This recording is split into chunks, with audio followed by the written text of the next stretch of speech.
नमस्कार मित्रांनो, आपण पाहत आहात राजनीती. हंगामी मनपा निवडणूक काही दिवसांना येऊन ठेपली आणि प्रत्येक राजकीय पक्षाला वाटतं की आमची पक्षाची सत्ता येईल आणि आमच्या विचारांचा महापौर बसेल. पण असं असताना आज आपण अशा व्यक्तीशी आणि अशा पक्षाच्या जिल्हाध्यक्षांशी संवाद साधणार आहेत, ज्यांचा पक्ष भारतातील एक नंबर पक्ष आहेत. असे भारतीय जनता पार्टीचे जिल्हाध्यक्ष माननीय गजेंद्रजी अंपडकर हे आपल्यासोबत संवाद साधणार आहेत. आज त्यांच्याशी आपण जाणून घेऊ की त्यांच्या पक्षाची तयारी मनपा निवडणुकीसाठी कशी चालू आहे, त्यांचे विचार काय, विजन काय, प्रत्येक प्रभागाविषयीचं त्यांचं विजन, मिशन आणि स्ट्रॅटेजी हे सर्व गोष्टी आपण त्यांच्याकडून दिलखुलास गप्पा मारणार आहेत. नमस्कार सर. नमस्कार. सर्वप्रथम गजेंद्र शेठ अंपडकर यांनी आपल्याला वेळात वेळ काढून जो आपल्याला वेळ दिला त्याबद्दल राजनीती परिवाराकडनं तुमचे खूप खूप आभार सर. तर आपण आजच्या शोला सुरुवात करणार आहेत. सर, प्रथम आम्हाला जाणून घ्यायला आवडेल की एक सामान्य कार्यकर्ता ते जिल्हाध्यक्ष हा प्रवास काही सोपा नाही. कारण की सामान्य कार्यकर्ता हा सामान्यच राहतो. त्याला मोठी जबाबदारी कधी इतर पक्षांमध्ये किंवा राजकारणामध्ये मिळणं एवढं सोपं नसतं. पण आज सामान्य कार्यकर्ता ते जिल्हाध्यक्ष हा प्रवास तुम्ही केलाय. या प्रवासाविषयी आम्हाला जाणून घ्यायला आवडेल की हा प्रवास नेमका कसा होता आणि कशा प्रकारे तुम्हाला जबाबदारी देण्यात आली. विशेषतः भारतीय जनता पार्टीबद्दल जनता पार्टीचे जे विचार आहेत यात वंशावळी चालत नाही. हा सगळ्यात महत्त्वाचा मुद्दा जो आहे तो भारतीय जनता पार्टीने हाताळलेला आहे. या ठिकाणी ज्या कार्यकर्त्याला चांगलं स्किल असेल अशाच कार्यकर्त्याला भारतीय जनता पार्टी पदावर बसवायचं काम करते. सर, अध्यक्ष हे पद खूप मोठे आहे आणि असं म्हणतात की पदासोबत जबाबदारी पण येते आणि जबाबदारी आले का एक दडपण येतं. म्हणजे जबाबदारी आणि दडपण याचं संतुलन तुम्ही कशा प्रकारे राखतात. जबाबदारी आल्यानंतर दडपण येते ही आपल्या मताची सहमत आहे, परंतु मला आजपर्यंत कुठल्याही प्रकारचं दडपण हा विषय आलेला नाही. आम्ही खूप अशा परिस्थितीतून इथं आलेलो आहे की प्रत्येक गोष्टीवर मात कशी करायची, प्रत्येक संकटात कसा योग्य मार्ग शोधायचा हे निश्चितपणे योग्य ते असे मार्ग शोधून आपण त्या संकटापासून दूर होतो. आम्हाला त्यामुळे कुठल्याही प्रकारचं दडपण हा विषय राहत नाही. सर, असं म्हटलं जातं की भारतीय जनता पार्टीचं जे बळ आहे, जी स्ट्रेंथ आपण म्हणू शकतो, ती त्याच्या संघटनेमध्ये आणि जिल्हा स्तरावर अशी आपली संघटना मजबूत करण्यासाठी आपण कोणती ठोस पावले उचलली एक अध्यक्ष झाल्यानंतर. मी ज्यावेळेस अध्यक्ष झालो त्याच्या अगोदरचे अध्यक्ष आजचे जे आमदार आहे, आमदार अनुप भैया अग्रवाल यांनी देखील अतिशय चांगलं संघटन भारतीय जनता पार्टीचं उभं केलेलं होतं. परंतु त्यात मी देखील अतिशय बारीक लक्ष देऊन बूथ प्रमुख असेल, पन्ना पेज प्रमुख असेल, असा कुठलाही कार्यकर्ता बोगस कागदावर घेतलेला नाही. आता येत्या निवडणुकीची तर तयारी आमची अशा पद्धतीने आहे. आज ज्यावेळेस प्रभागातील बूथ रचना, मतदार याद्या डिक्लेअर होतील, आम्ही 2च दिवसात प्रत्येक पेजला एक व्यक्ती ही देण्याची तयारी आज आमची 100% कागदावर पूर्ण झाली आहे. आणि जी कागदावरच नसून ती प्रत्यक्षातली तयारी आहे. आम्ही प्रत्येक व्यक्तीला भेटलेलो आहे. प्रत्येक व्यक्ती इथं असा आहे की त्याने त्या गोष्टीचा अभ्यास केलेला आहे आणि त्यांचीच नियुक्ती त्या ठिकाणी पन्ना पेज प्रमुख म्हणून करणार आहोत. ही भारतीय जनता पार्टीची अतिशय बारीकमधली बारीक तयारी जी आहे ती पूर्ण झालेली आहे. आणि ह्या निवडणुकीचा शेवट हा पन्ना पेज प्रमुखच करतील आणि निश्चित मला खात्री आहे या निवडणुकीमध्ये भारतीय जनता पार्टीला प्रत्येक बूथवर 51% मतं मिळाल्याशिवाय राहणार नाही अशी मला निश्चित खात्री आहे. हे जे मायक्रो प्लॅनिंगसाठीच भाजपाचं संघटन हे ओळखलं जातं आणि सरांनी या ठिकाणी सांगितलेलं आहे की पन्ना प्रमुख ही त्यांनी संकल्पना राबवत आहे धुळे शहरामध्ये हंगामी मनपा निवडणुकीसाठी. सर, एक गोष्ट नक्कीच आम्ही पाहिले की गजेंद्र शेठ अंपडकर एक असा व्यक्ती की आपल्या कार्यकर्त्यांसाठी, आपल्या पदाधिकाऱ्यांसाठी कुठे अन्याय झाला असेल, कुठे त्याला अडचण असेल, की त्या कार्यकर्त्यासाठी वाटेल ते करायची तयारी आपली असते. आणि हे पूर्ण धुळे शहराने पाहिलंय. नेमकं हे कशातून निर्माण होतं, की ही जी आपली ऊर्जा तयार होते, की कार्यकर्त्यांसाठी वाटेल ते आपण केलं पाहिजे. मी भारतीय जनता पार्टीला राजकीय पार्टी आम्ही समजतच नाही. भारतीय जनता पार्टी हा एक परिवार आहे धुळे शहरातला. या परिवारावर चांगल्या गोष्टीसाठी आम्ही एकत्र येतो. परिवारावर संकट आलं तर आपण जसं आपल्या स्वतःच्या परिवारासाठी धावतो, त्याप्रमाणे भारतीय जनता पार्टीच्या कुठल्याही कार्यकर्त्यावर जर संकट आलं तर ते आमचं कर्तव्यच आहे की प्रत्येक ठिकाणी आपण जायलाच पाहिजे. आणि निश्चितच भारतीय जनता पार्टी हा परिवार खूप मोठा आहे. आम्ही मिळून सर्वांचंच ज्या ज्या ठिकाणी कुठं अडचण निर्माण होईल तर आम्ही सगळेजण मिळून आमदार साहेब असतील, माजी खासदार साहेब असतील, माजी आमदार साहेब असतील, राजवर्धनजी कदम बांडे साहेब, आदरणीय डॉक्टर बाबासाहेब सुभाषजी भामरे साहेब असतील, अनुप भैया असतील, सगळेच जण मिळून आम्ही निश्चित कुठल्याही कार्यकर्त्यावर सुख असो दुःखाचं असो, ती संकट आलं म्हणजे आम्ही सगळेजण जाऊन त्या कार्यकर्त्याच्या सुखादुःखात हस्तक्षेप करून नक्कीच त्याला रिलॅक्सेशन कसं मिळेल हा प्रयत्न सर्वच भारतीय जनता पार्टीचे कार्यकर्ते करत असतात आणि त्यांच्यासोबत मीही करत असतो. म्हणजे एक जिल्हा अध्यक्ष नाही तर एक कुटुंब प्रमुख म्हणून ही भावना यांच्या मनात निर्माण होते आणि कार्यकर्त्यांसाठी आपण धावलं पाहिजे कुटुंब प्रमुख म्हणून. या भावनेतून सर आपल्या कार्यकर्त्यांसाठी काम करत असतात. सर एक गोष्ट आम्ही पाहिली की पूर्ण महाराष्ट्रामध्ये असा कोणत्याही राजकीय पक्षाचा पदाधिकारी किंवा कार्यकर्ता नसेल किंवा अध्यक्ष नसेल की ज्यांनी स्वतःच्या मालकीची जागा, ती खूप मोठ्या किमतीची जागा, मौल्यवान किमतीची जागा पक्ष कार्यालयासाठी दिली असेल, की पक्षचं कार्यालय आपल्या शहरात झालं पाहिजे आणि काम हे वाढलं पाहिजे, पक्ष संघटन मजबूत झालं पाहिजे. या विचारातून हे दायित्वाचे विचार तुमच्या मनात कसे आले, की नेमकं आपण दान दिली पाहिजे किंवा आपण पक्षाला दिली पाहिजे, ही दायित्वाची भावना नेमका कशी निर्माण झाली आपल्यात? ज्यावेळेस मी अध्यक्ष झालो त्यावेळेस ऑफिससाठी शोधाशोध सुरू केली आणि झाशीच्या राणीच्या पुतळ्याजवळ ऑफिस टाकलं. परंतु भारतीय जनता पार्टीचं संघटन हे अतिशय मोठं असल्याकारणाने ते जे 200-300 स्क्वेअर फूटचं जे ऑफिस होतं ते अतिशय कमी पडत होतं. मग वरिष्ठांकडे आम्ही मागणी केली की आम्ही या ठिकाणी आम्हाला नवीन ऑफिससाठी परमिशन द्या आणि त्या जागेची पण व्यवस्था तुम्ही करून द्या, आर्थिकची व्यवस्था. तर वरिष्ठांनी आम्हाला शब्द दिला की तुम्ही जागा घ्या, आम्ही तुम्हाला त्याची पैशाची व्यवस्था करून देतो. तर आम्ही एक 2-4 दिवस 5 दिवस साधारणतः 8 दिवस आम्ही जागा शोधली. तर कोणी 9 कोटी, कोणी 10 कोटी, कोणी 15 कोटी अशा शहरातल्या जागांविषयी 3-3, 4-4 हजार स्क्वेअर फूटच्या जागेची किंमत 10-10 कोटीपर्यंत आम्हाला सांगितली गेली. तर त्यामुळं पक्षाने आम्हाला सांगितलं की हो 4-5 कोटीपर्यंत जागा घेतली तर बरं होईल. जागा बऱ्याच शोधल्या. त्यानंतर माझ्या लक्षात आलं की माझी स्वतःचीच जागा, आमची स्वतःचीच जागा, आमच्या परिवाराची जागा ती सगळ्यात चांगली जागा आहे असं मला स्वतःला वाटलं. तर परिवाराशी चर्चा केली सर्वांचीच मी, म्हणजे मोठे भाऊ असतील, वहिनी असतील, आमचे मुलं असतील, आई असेल, सर्वांशी चर्चा केली की आपली जी जागा आहे ती सगळ्यात चांगली आहे, पण आपण पक्षाशी व्यवहार करणं मला योग्य वाटत नाही. तर सगळ्यांनी संमती दिली की काही हरकत नाही, तुला जर योग्य वाटतं आहे तर ती जागा तू पक्षाला देऊन टाक म्हणून सगळ्यांनी संमती दिली. आणि आजची ती जी मार्केट व्हॅल्युएशन माझ्या हिशोबाने एकदम कमीत कमी म्हटलं ते 4 ते 5 कोटी रुपये व्हॅल्युएशन दिली.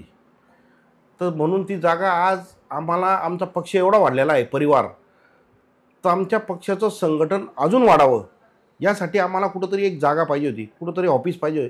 आणि त्या दृष्टिकोनातून या ऑफिसचं नियोजन झालं आणि आज तुम्ही बघताय ते ऑफिस देखील पूर्णत्वास आलेलं आहे. सर धुळे शहरामध्ये भाजप पक्षाची विचारधारा पोहोचवण्यासाठी आपण अध्यक्ष या नात्याने कोणते कोणते पावले आतापर्यंत उचलले ते आम्हाला जाणून घ्यायचं आहे. निश्चितच भारतीय जनता पार्टीने, मी आता 2 ते 2.25 वर्ष झाले मला अध्यक्ष होऊन. बाहेरगावाला ज्या दिवशी गेलो असेल त्याच दिवशी पक्षाचं काम बंद असेल, नाही तर आजपर्यंत धुळ्यात असलो की पक्षाचं काम कंटिन्यू चालू. पक्षाचा जो आदेश आला प्रत्येक आदेश आम्ही बारकाईने, आणि महाराष्ट्रात सगळ्यात उत्कृष्ट संघटन गेल्या 12 ते 13 दिवसापासून संपूर्ण राज्यामध्ये एक टीम आलेली आहे. तर त्या टीमने जो सर्वे केला आहे आणि त्या सर्वेचा जो रिपोर्ट आहे, त्या रिपोर्टमध्ये त्यांनी दिलेलं आहे की धुळे शहरातील संघटन आत्ताच्या परिस्थितीला महाराष्ट्रातला सर्वात उत्कृष्ट संघटन आहे.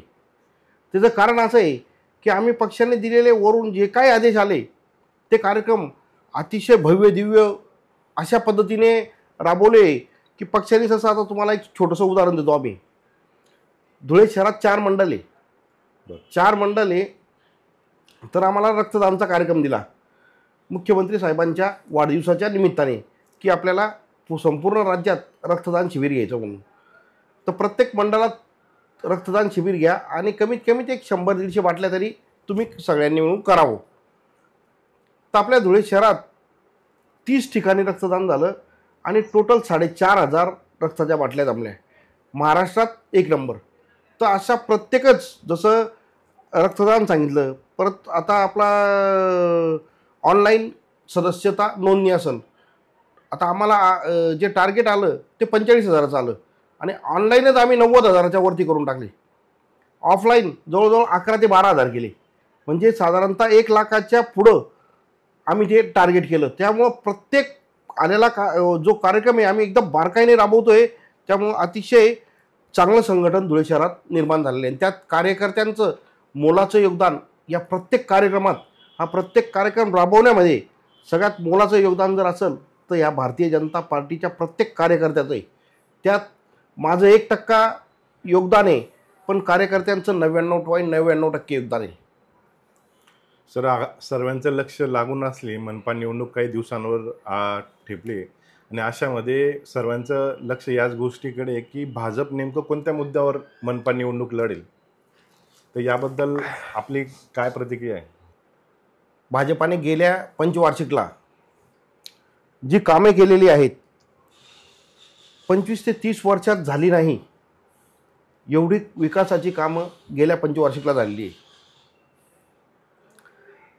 मी असं म्हणणार नाही की 100% कामं पूर्ण झाली आहे, परंतु 60-70% पेक्षा जास्त कामं धुळे शहरात पूर्ण झालेली आहे. तरी देखील जे काही कामं झालेली आहे, उरलेली कामं ती देखील आम्हाला पूर्ण करायची आहे. यापुढे जे काही रस्ते होतील ते कमीत कमी 10 ते 15 वर्ष कुठलाही रस्ता खराब होणार नाही याचं भारतीय जनता पार्टीने नियोजन केलं आहे.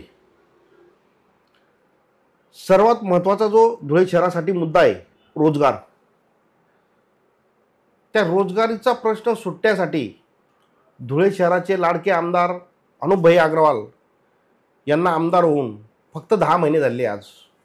परंतु 10 महिन्यात त्यांनी ज्या पद्धतीने MIDCच्या जागेसाठी जी त्यांनी घोडदौड केलेली आहे ती फाईल आज मुख्यमंत्री साहेबांच्या टेबलावर आहे. माझ्या हिशोबाने येत्या 8 ते 15 दिवसात MIDC मंजूर होऊन धुळे शहरात बेरोजगारीचा प्रश्न सुटण्यासाठी मोठं पाऊल भारतीय जनता पार्टीच्या माध्यमातून निश्चित उचललं जाणार नाही. सर, आज सर्वांचं लक्ष आहे की आपल्या विचारांचा सर्व लोकप्रतिनिधी आहेत, म्हणजे आमदार आपले आणि मनपावर पण आपली सत्ता आहे. तर असं असताना धुळे शहरासाठी आपलं काही विजन आहे की असं काही विकास होईल की पूर्ण राज्याचं लक्ष, आपल्या विकासाची चर्चा पूर्ण महाराष्ट्रात झाली पाहिजे, म्हणजे प्रत्येक शहराच्या विकासाचा एक पॅटर्न झालेला आहे आतापर्यंत. तसा आज धुळ्याचा काही नवीन पॅटर्न येऊ शकतो का? तुम्हाला सांगतो, आमचं स्वतःचं विजन आहे. आमच्या डोक्यात एक संकल्पना आहे. धुळे शहरात आमदार साहेबांनी जे हातात घेतलेले रामसृष्टी, त्या रामसृष्टीचं काम अशा पद्धतीने आम्ही निर्माण करण्याचा प्रयत्न करणार आहे की संपूर्ण भारताचं लक्ष तिथं वेधले जाईल. संपूर्ण भारतातून त्या ठिकाणी पर्यटन ते स्थळ बघण्यासाठी येतील.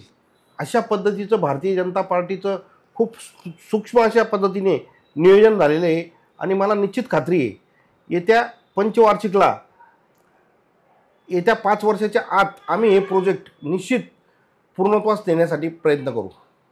सर, मनपा निवडणुकीमध्ये एक मोठा संघर्ष पाहण्याची शक्यता आहे आणि धुळेकरांचं लक्ष त्याकडे लागलंय की जुने कार्यकर्ते जे प्रामाणिकपणे पक्षाचं काम करत आहेत त्यांना उमेदवारी भेटते की आयात उमेदवार मिळून त्याला उमेदवारी दिली जाईल, आयात उमेदवार बाहेरच्या पक्षातून किंवा इतर ठिकाणून आणून त्याला भाजपाचा याच्यावर उभं केलं जाईल. हा ट्रेंड राहील की जुन्या कार्यकर्त्यांचाही विचार यावेळेस करणार आहे भाजप?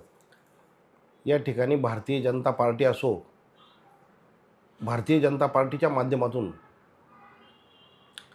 योग्य त्या उमेदवारांना संधी दिली जाईल असाच प्रयत्न कुठल्याही प्रकारचा कुठल्याही कार्यकर्त्यावर अन्याय होणार नाही याची निश्चित आम्ही काळजी घेऊ.